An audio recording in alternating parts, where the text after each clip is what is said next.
The story of the first inhabitants of the Americas is one of the most captivating mysteries in human history. How did they get here? Where did they come from? And what do we really know about their lives? In this video, we'll explore the latest research and discoveries that are changing our understanding of who the first Americans were. From the well-known Clovis culture to recent groundbreaking findings, this is a journey through time that may challenge everything you thought you knew about early human history. The traditional view, the Clovis culture, and the Bering land bridge. For decades, the dominant theory about the first Americans revolved around the Clovis culture, named after a site in New Mexico where distinctive spear points were found in the 1930s. The Clovis culture was long believed to represent the earliest human inhabitants of the Americas. The theory goes that these people crossed from Siberia into North America via the Bering land bridge during the last ice age, around 13,000 years ago.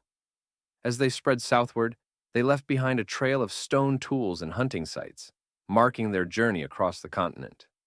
The Clovis first theory became the cornerstone of American prehistory, supported by what seemed to be a logical and straightforward narrative.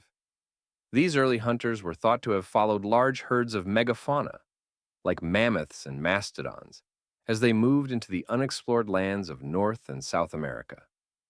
The discovery of Clovis points at various sites across the continent seem to confirm this migration pattern, solidifying the idea that the Clovis people were the first to set foot in the New World. However, as more archaeological evidence has come to light, this once dominant theory has faced increasing challenges. Sites like Monte Verde in Chile, which dates back to at least 18,500 years ago, have thrown the timeline of human migration into question, suggesting that people may have been in the Americas long before the Clovis culture emerged. The Monte Verde site, Rethinking the Timeline. Monte Verde is a site that has dramatically reshaped our understanding of early human presence in the Americas. Located in southern Chile, this archaeological site contains evidence of human habitation that predates the Clovis culture by several thousand years. Discovered in the 1970s, Monte Verde has provided researchers with a wealth of artifacts, including stone tools, remnants of wooden structures, and even preserved food remains. The dating of Monte Verde to around 18,500 years ago has been a significant point of contention. If these dates are accurate, they suggest that humans were living in South America long before the Clovis people appeared in North America. This discovery has led to the proposal of alternative migration routes, such as the Kelp Highway hypothesis, which suggests that early humans could have traveled along the Pacific coast, relying on marine resources to survive. The Monte Verde site has also sparked debates about the diversity of early American cultures. The people who lived at Monte Verde were not just big game hunters. They were also gatherers, who made use of the rich coastal environment. This challenges the traditional view of the first Americans as purely reliant on hunting large mammals and opens up new possibilities for understanding how these early populations lived and adapted to their environments. The implications of Monte Verde are profound, as it suggests that the first Americans may have arrived much earlier than previously thought, using routes and strategies that have yet to be fully understood. This discovery has forced archaeologists to reconsider the timeline of human migration into the Americas, and has led to the search for even older sites that might further push back the date of the first human presence on the continent. The White Sands footprints. New evidence of early life. In recent years, one of the most remarkable discoveries in the study of early human presence in the Americas has come from White Sands National Park in New Mexico. Here, researchers uncovered human footprints that have been dated to approximately 23,000 years ago, making them potentially the oldest known evidence of humans in the Americas. These footprints, preserved in what was once a muddy lakeshore, offer a unique glimpse into the lives of these early inhabitants.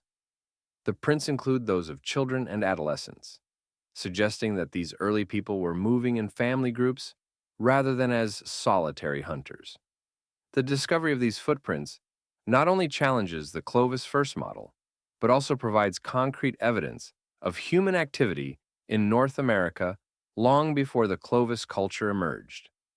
The White Sands footprints have sparked significant interest and debate within the archaeological community. While some researchers have raised questions about the dating methods used, the footprints represent a compelling piece of evidence that suggests a much earlier human presence in the Americas. If the dates hold up, they could push back the timeline of human migration into the New World by several thousand years. These footprints also add to our understanding of how early Americans lived and moved through their environment. The presence of children and the nature of the footprints suggest a community-oriented way of life, where survival depended on the cooperation and movement of entire groups. This challenges the notion of early Americans as primarily focused on hunting and highlights the importance of social structures in their daily lives. Genetic clues, tracing the lineage of the first Americans. In addition to archaeological evidence, genetic research has played a crucial role in unraveling the mystery of the first Americans. By analyzing ancient DNA from skeletal remains and comparing it to modern populations, scientists have been able to trace the lineage of the first Americans back to their origins in Siberia and East Asia. One of the most intriguing aspects of this research is the discovery of ghost populations, ancient groups that left genetic traces in the DNA of early Americans, but have no direct descendants in modern populations. These findings suggest that the peopling of the Americas was far more complex than a single migration event. Instead, it appears that multiple waves of migration may have occurred, with different groups arriving at different times and possibly even from different regions. The genetic evidence also supports the idea that the first Americans were highly adaptable and resourceful. As they moved into new environments, they developed a wide range of survival strategies, from hunting large game to gathering coastal resources. This adaptability is reflected in the diversity of tools and technologies found at various archaeological sites, indicating that early Americans were not a monolithic group, but rather a collection of cultures with different ways of life. Another key finding from genetic research is the idea of a bottleneck event, where the population of early Americans was significantly reduced due to environmental factors or other challenges. This bottleneck may have led to the loss of certain genetic lineages, contributing to the complexity of the genetic history of the Americas. As genetic research continues to advance, we are likely to uncover even more details about the origins and movements of the first Americans. These discoveries will not only help us understand how the Americas were populated, but also provide insights into the broader patterns of human migration and adaptation throughout history. Conclusion: a journey through time. As we unravel the intricate story of the first Americans, it's clear that their journey was far more complex and diverse than we once thought. From the enduring mystery of the Clovis people to the groundbreaking discoveries at Monte Verde and White Sands, each new finding brings us closer to understanding the true nature of humanity's early presence in the Americas. As ongoing research continues to shed light on these ancient peoples, we gain not only a deeper appreciation for their resilience and adaptability, but also a greater understanding of our shared human heritage